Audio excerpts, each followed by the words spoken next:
Hi guys, Everyday Knife Guy here with another simple paracord tutorial. Today I want to look at the Oat Spike Sinnet with you. This is something that a lot of people use for bracelet making, but I think it actually is pretty neat for all sorts of purposes. You could make a little lanyard fob with this. If you made a short one, it'd be quite cool as a zipper pull.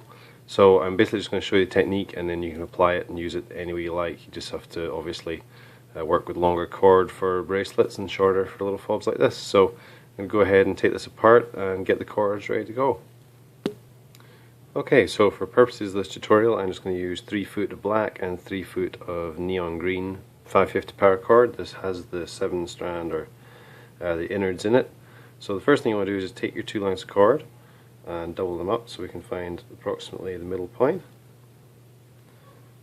Okay, so you just want to hold them like that and keep your kind of the flash color on the overall Sinnet, so the real standout color. Obviously I have a dark color and a bright color, which is how this works best. So you want the bright color on the bottom to start with, and you're just going to take that over the top and make a small loop with the bright color like so. So you have the dark color behind, the bright color in front.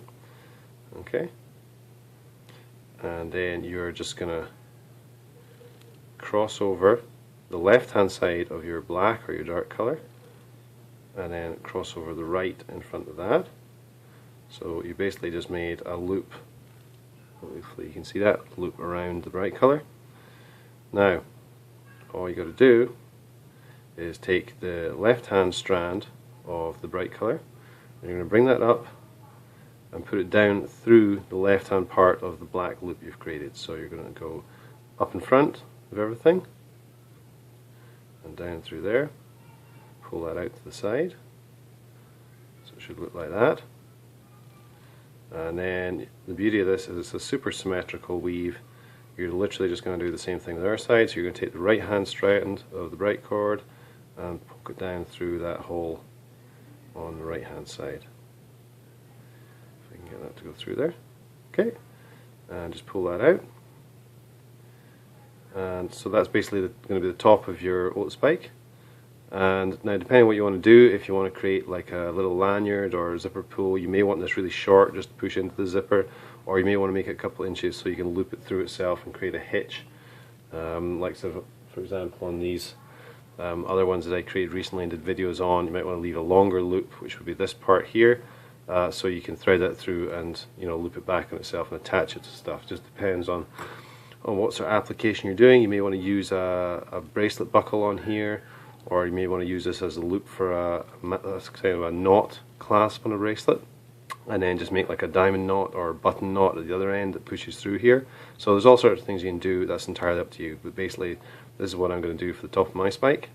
So you're just going to pull on the cords, cinch that down, and adjust things as you need. Okay, make sure everything's in place. Bright cords on top, dark cords below. Should look like that in the front and that behind. Okay, so all you're going to do now is bring the bright cords back in front again. So you bring them over the dark cords. Okay, so we're holding it like that, and then you're literally just going to do basically the same stitch as you did last time. So you bring the left hand strand of dark cord over the front, and then the right hand strand of dark cord over on top of that, so you're creating another cross in front. You can see that there. And then we're basically just going to do the same thing as last time. You take your left hand strand of bright cord up and down through the loop you just created with the dark cord and out to the side, so you have that there. And same thing on the right hand side. You take the right hand strand of bright cord up, oops, and down through the loop you made with the dark cord.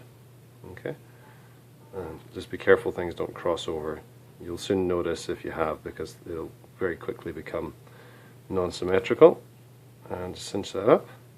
You should end up with something that looks like that, nice and symmetrical. And just try and get everything as even as you can. Just keep manipulating it until it looks right before you start the next stitch. I'm going to pause this and do a couple more. Okay, so as you can see I've done a couple more. Just want to do one more stitch for you just to show you the technique once more.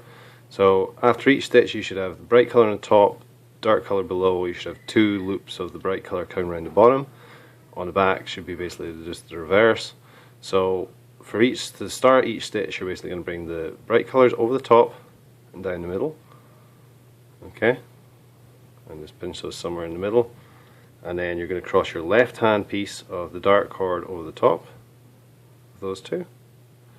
Bring your right hand piece over the top of everything, so you're creating a cross in the dark cord in the middle. Then take your left strand hanging down of the bright cord and go down through that loop you just made of the black cord. So you're going on the outside of itself, take that out to the side, and same thing on the other side, bring the right hand strand of the bright cord up, down through the loop in the dark cord, out to the side, and then just cinch that up. Now the easiest way to tighten it is usually mostly to pull on the dark cord here until everything kind of gets itself in place. Then you can just feed through the bright cord a little bit until you get everything fairly even. It's not crucial with this weave to get everything super tight, just as long as each one's pulled to the same sort of tightness, so you end up with a nice even finish. This isn't perhaps the neatest one I've ever done. Just see that stitch there needs a little bit of work, but I've done this quite quickly for the tutorial. So there you are, that's basically the Oat Spike Sinnet. You can use that for all sorts of stuff, as I mentioned. They make really nice zipper pulls, got some nice solid and yet slightly flexible tab. Nice grip to it, but it's a nice straight profile on the side as well, so it's not bulky hanging on the side of your bag. So yeah, there you go, the Oat Spike Sinnet. Thanks for watching guys, and I'll see you in the next tutorial.